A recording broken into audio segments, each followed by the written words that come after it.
Welcome to Sasi media. நேற்று அன்பு gang ஒரு சத்தி திட்டம் போட்டாங்க, அதை வீடியோவாக போட்டிருக்கோம். இன்றைக்கி வம்பு கேங் ஒரு சத்தி திட்டம் போட்டிருக்காங்க, அதை பற்றி தான் பேச போகிறோம். நீங்கள் இன்னும் நம்ம சேனலை சப்ஸ்கிரைப் பண்ணால் சப்ஸ்கிரைப் பண்ணிடுங்க. சரி, ஃபஸ்ட்டு எடுத்தோடனே பார்த்தீங்க அப்படின்னா நம்ம விக்ரம், சபரி இவங்க ரெண்டு பேரும் உட்காந்து பேசிக்கிட்டு இருக்காங்க. அதாவது 10:30 எபிசோட் முடிஞ்ச உடனே இது நடக்குது. என்ன அப்படின்னா விக்ரம் சொல்கிறாரு, பார்வதியோடைய அந்த வார்த்தை வந்து சரியில்லை, எதுக்கு எடுத்தாலும் ஏட்டிப்புட்டியாகவே பேசிக்கிட்டு இருக்காங்க, மரியாதை கொடுக்க தெரியல அப்படிங்கிற மாதிரி சொல்கிறாரு. அதை அப்படி தான் கண்டுக்காத விடு, அதெல்லாம் சொல்ல முடியாது அப்படிங்கிற மாதிரி சொல்கிறாரு. அதுக்கப்புறம் சொல்கிறாரு, இந்த வாரம் எவனாவது ஏதாவது ஏட்டிப்புட்டி பண்ணட்டும், நான் யாருன்றதை பார்ப்பானுங்க, சும்மா விட மாட்டேன் அப்படிங்கிற மாதிரி சொல்கிறாரு. உடனே சபரி சொல்கிறார், டே எதுவும் பண்ணிடாதடா, நான் கேப்டனாக இருக்கேன்டா அப்படிங்கிற மாதிரி சொல்கிறாரு. உடனே நான் உனக்காக சொல்ல, யார் கேப்டனாக இருந்தாலும் நான் அதை பண்ணுவேன் அப்படிங்கிற மாதிரி சொல்லிட்டு இருந்தார். ஓகே, அது முடிஞ்சதுக்கப்புறமேட்டுக்கு பார்த்தீங்க அப்படின்னா இப்போ கானா வினோத் வந்து அங்கே உள்ளே உட்காந்துட்டு, பார்த்தீங்களா சார், என்ன மாதிரி பேசிட்டு பாருங்கள் சார், நான் கெட்ட வார்த்தையே பேசுனதா சொல்லி என்னை இழுத்து விட்டுடுச்சிங்க அப்படின்னும் போது அவர்கிட்ட விக்ரம்கிட்ட சொல்கிறாரு, வியானாவும் சேர்ந்துக்கிட்டு சொல்லுது சார் அப்படின்னும் போது அவர் சொன்னார், சார் பேசியிருந்தீங்கன்னா ஒரு சாரி கேட்டுடுங்க சார், அதோட முடியுது, எபிசோடில் பார்த்தோம்ல, இல்லை அப்படின்னா விட்டுடுங்க சார்னா அவர் குழம்பிட்ட, இல்லைனா வீக்கெண்டில் பிரச்சனையாயிரும் சார், விஜய் சேதுபதிகிட்ட போனால் அப்புறம் குறும்படம் போட்டால் அசிங்கமாயிரும்னா அவர் அப்படியே ஆஃப் ஆகிட்டார். ஐ திங்க் அவர் பேசியிருக்காரு, ஏதோ ஆத்தாங்கிறத லோக்கல் சென்னை பாஷையில் சொல்லணும்ல, அந்த மாதிரியான வார்த்தையை அவர் யூஸ் பண்ணியிருக்காரு. அது சம்திங் அது ஒன்று போயிருக்குது.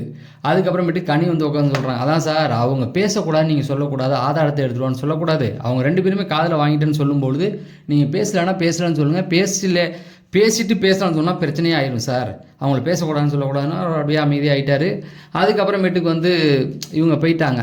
அப்புறம் விக்ரம் சொன்னார், நான் சபரிட்ட இன்றைக்கி வந்து அவங்கள்ட்ட சண்டை போடணும், கனிக்கிட்ட சொல்லிகிட்டு இருந்தார், அவங்கக்கிட்ட சண்டை போடணும்னு போடல பார்வதிக்கிட்ட, இன்றைக்கி டேயில் நான் கொஞ்சம் ரக்காக இருக்கணும்னு நினச்சேன், ஏன் டேவாக இருக்கணும்னு நினச்சேன், இழந்தது எல்லாத்தையும் மீட்கணும்னு நினச்சேன், ஆனால் கடைசியில் அவங்க வந்து மாட்டுவாங்கன்னு தெரியல, அவங்க திட்டினாங்க பார்த்தீங்களா அப்படின்னு கனி சொன்னாங்க. என்னதுங்க சிரித்ததுக்கு? நான் அதுக்காகவே சிரிக்கவே இல்லைங்க, நான் வேறு ஒன்று நினச்சேங்கன்னு இவர் இழுத்தார். அவங்கள தான் சொல்லலாம், நான் வேறு ஒரு இதை பார்த்து சிரித்தாங்க, அவங்க வந்து அவர் சொன்ன ஜோக்குக்கு பாருன்ற அதுக்கு தான் பார்வையே இல்லைன்னார்ல, அதுக்கு சிரித்து தான் சொல்லிட்டாங்க அப்படின்னும் போது இந்த பக்கம் அப்படியே கட் பண்ணால் வியானா கேமராவுக்கு முன்னாடி அழுதுகிட்டு இருந்தாங்க. ஐ திங்க் அவங்க ஃபேமிலியில் யாரையும் வர சொல்கிறாங்க, நீங்கள் வந்து சேர்ந்துருங்க அப்படிங்கிற மாதிரி, அதுக்குள்ளே போக வேண்டாம். எஃப்ஜே வந்து அந்த பக்கத்தில் பாட்டு பாடிக்கிட்டு இருந்தார் அந்தாண்ட சைடில். இப்போ திரும்பவும் காட்டுறாங்க, சுபிக்ஷாவும் வந்துட்டாங்க, வியானா உட்காந்து பேசிக்கிட்டு இருக்காங்க. ஆனால் அவர் இன்னும் ஓவராக பேசிட்டாருங்க, கெட்ட வார்த்தை பேசக்கூடாதுல்ல, இன்னொருமே இந்த வீட்டில் யாராவது கெட்ட வார்த்தை பேசிட்டோம் அப்படின்னு சுபிக்ஷா சொல்ல, அவர் வந்து எதிர்பார்க்கவே இல்லை, என்கிட்ட கூப்பிட்டு நான் பேசினாமான்னு கேட்டேன்னா நான் ஆமான்னு சொல்லிட்டேன்னா அவரால் ஒன்றுமே சொல்ல முடியல அப்படிங்கிற மாதிரி சிரித்தாங்க. அப்புறம் நாமினேஷன் பற்றி பேச, ரெண்டும் வெசப்பாட்டிலாக தான் இருக்குது. கெமி ஏன் இந்த வாட்டி வரல அப்படிங்கிற மாதிரி கேட்குறேங்க.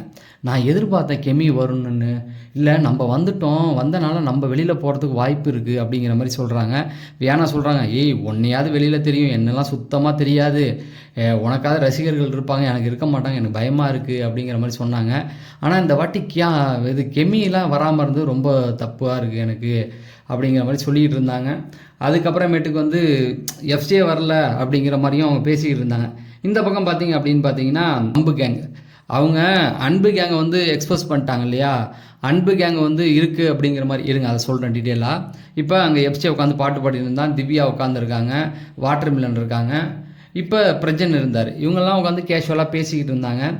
அது இந்த பக்கம் அவர் ஆரம்பித்த உடனேருந்து இவங்க வந்து அந்த அன்பு கேங்கை வந்து அடிக்க ஆரம்பிச்சிட்டாங்க. அப்போ திவாகர் வந்து சொல்கிறாரு, யாருக்கு ஓட்டு போட்ட நாமினேஷன்னு, கானா வினோத்துக்கு போட்டேன், ஏன் எஃப்ஜேக்கு போடலை, பார்வதி வந்துட்டாங்க, சொல்லி தானே அனுப்பணும், எஃப்ஜேக்கு ஓட்டு போட்டுறா எஃப்ஜேயும் வந்திருப்பானே அப்படிங்கிற மாதிரி சொல்கிறாங்க. உடனே சாண்ட்ரா பயங்கரமான வெளியாக இருப்பாங்க போல், ஏங்க நீங்கள் ஓட்டு போடலை, சொன்ன மாதிரி செய்யுங்க, ஓட்டு போடுங்கங்க அப்படின்னு.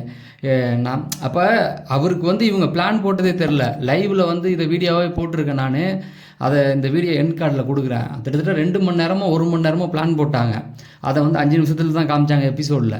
அவருக்கு தெரியாது, வாட்டர்மெலனுக்கு தெரியாது இவங்க போட்ட பிளான்லாம். ஆனால் அவர் சொன்னார், அதான் வந்துட்டாரம்மா விடுமா, எஃப்ஜே வந்தாலும் தப்பிச்சிரும், அதான் ரம்யா வந்துட்டாங்க, விக்ரம் வந்துட்டாப்புல, இல்லை கனி வந்துட்டாங்களா, அப்புறம் என்ன அப்படின்ற மாதிரி சொல்லிட்டு இருந்தாங்க. அவர் சொல்கிறாங்க, என் பேச்சை கொஞ்சமாவது கேளுண்ணா நீ அப்படின்னு சொல்லி பார்வதி கேட்டுட்டு இருந்தாங்க. அப்புறம் இவரும் வந்துட்டார், பிரச்சனை எல்லாமே உட்காந்து பேச ஆரம்பிக்கிறாங்க. அவங்களுக்கு வந்து வெளியில் அன்பு கேங் 2.1 பேர் வச்சுருக்காங்கன்னு இவங்க பார்வதி, என்னது அன்பு கேங்கா, அவங்க என்ன அன்பை காமிச்சிட்டாங்க அன்பு கேங்க அப்படின்னு சொல்கிறாங்க அப்படின்ற மாதிரி சொன்னாங்க. ஆக மொத்தத்தில் பிக் பாஸை எவனுமே பார்க்கல அப்படிங்கிறது நல்லா தெரிஞ்சு, அன்பு கேங்னா எல்லாருக்குமே தெரியும் சீசன் 4 இருந்ததுன்னு, அது கூட அதுக்கு தெரியல.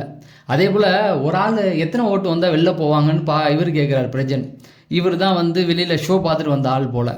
சரி, இது அப்படியே போயிட்டு இருந்தது. அதுக்கப்புறமேட்டுக்கு சபரி வந்து பார்ஷியாலிட்டி பார்க்குறது, இன்றைக்கி கேமில் வந்து ஒன் சைடாக இருந்தாங்க. அதாவது சாண்ட்ரா வந்து என்ன சொல்கிறாங்கன்னா, அவங்க குரூப்பீசம் பண்ணது இன்றைக்கி தான் என்னால் கண்டுபிடிக்க முடிஞ்சுது. அது வெளியிலேருந்து பார்க்கும்போது கொஞ்சம் தான் தெரிஞ்சுது, ஆனால் இப்போ வந்து பார்க்கும்போது எனக்கு பயங்கரமாக தெரியுது. அப்போ ஸ்டேஜில் சொன்னீங்கல்ல குரூப்பீஸாக இருக்குது, அதை நான் உடைப்பேன் அப்படின்னு சொல்லி, அது எப்படி தெரிஞ்சுது உங்களுக்கு?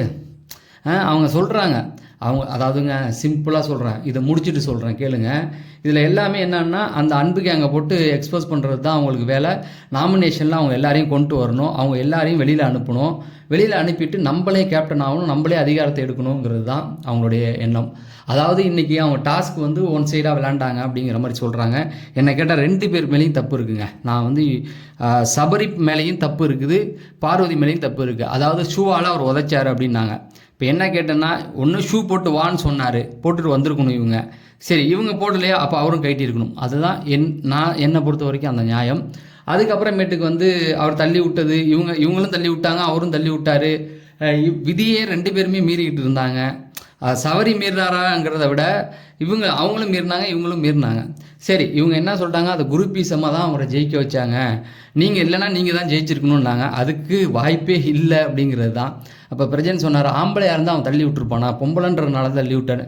சார், இதெல்லாம் ரொம்ப ஓவர் சார். பிரஜன் சொல்கிறாரு, ஆம்பளைங்கிறதுனால தான் நீ தள்ளி விட்ட, பொம்பளையாக இருந்தால் மேலே கை வச்சு, சாரி பொம்பளைங்கிறதுனால பார்வதிங்கிறதுனால தான் தள்ளி விட்ட, நான் இருந்திருந்தால் என்னை வந்து தள்ளி விட்டுருப்பியா அப்படின்னு பார்வதியை ஏற்றி விட்டார்.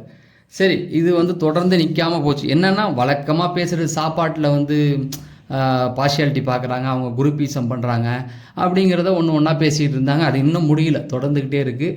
நான் இதுக்கப்புறம் பாயிண்ட் எடுத்தேன்னா 15-20 நிமிஷம் போயிடும் அப்படிங்கிறதா இதோடு நிறுத்திட்டேன். ஒன்றுமே கிடையாதுங்க. நான் இப்போ சொல்கிறேன், சாண்ட்ரா பிரஜனுடைய பிளான் இது தான். அவங்க வந்து அன்பு கேங்க அடிக்கணும், அது ஒன்று. இன்னொரு இது வந்து பார்வதியை அடிக்கணும், அதுதான் அவங்களுடைய எண்ணம். வந்த அன்னைக்கே சொல்லிட்டாங்க பார்வதி அடிக்கணும். வந்த அன்றைக்கே பார்வதி தான் முதல்ல அடித்தாங்க. பார்வதியை ஒன்று அவங்களால நின்று அடிக்க முடியாது, அது தெரிஞ்சுக்கிட்டாங்க. அப்படின்னா என்னென்னா, பார்வதிக்கிட்ட ஃப்ரெண்டாகி அடிக்கணும், அவ்வளோதான். இப்போ பார்வதிகிட்ட எப்படி ஃப்ரெண்டாக வருது அப்படின்னா, அவங்களுக்கு எதிராக இவங்க பக்கத்தில் வந்தால் என்ன ஆகும்னா, இவங்க கூட வந்துடுறாங்க அப்படின்னா, இவ்வளோ நாள் என்ன பேச்சு வருதுன்னா, பார்வதியால் தான் ஷோ ரன் ஆகுது, பார்வதி தான் எல்லா புறம்புலையும் வராங்கன்றது அவங்களுக்கு நல்லாவே தெரியும். கரெக்டாக? இப்போ பார்வதி தானே ஷோ எல்லாத்தையும் ரன் பண்ணுறாங்க, பார்வதி மூலியம் தானே எல்லாம் போகுது. இப்போ அவங்க கூட சேர்ந்துட்டா என்ன ஆகும்? பார்வதி கொஞ்சம் இது வரைக்கும் இருக்கிற பார்வதின்ற பேர் போய் இவங்களுடைய பேர்லாம் வெளில வந்துடும் இல்லையா? நல்லா யோசிச்சு பார்த்தீங்களா? குரூப்பாக ஆடும்போது பார்வதியை கொஞ்சம் டம்மி பண்ணி வச்சிடலாம்ல, அவங்கள டம்மி பண்ணிட்டு இவங்க மேலே ஏறதுக்கு வாய்ப்பு இருக்குல்ல. அந்த பிளானை தான் அவங்க பண்ணிகிட்டு இருக்காங்க. அது தெரியாமல் பார்வதி வலையில் விழுந்து விட்டார்கள் அப்படிங்கிறது தான். சரி, இதுதான் நான் லைவில் பார்த்தது. அதுக்கான அப்டேட்டை கொடுத்துறேன். இப்போயே 9 நிமிஷம் ஆக போகுது, இதுக்கு மேலே வேண்டாம் அப்படின்னு சொல்லி நான் விடைபெறேன். ஒரு லைக்கை மட்டும் தட்டி விட்டுருங்க மக்களே. நம்ம நாளை காலையில் வேறு ஒரு வீடியோவில் சந்திப்போம். நன்றி, வணக்கம்.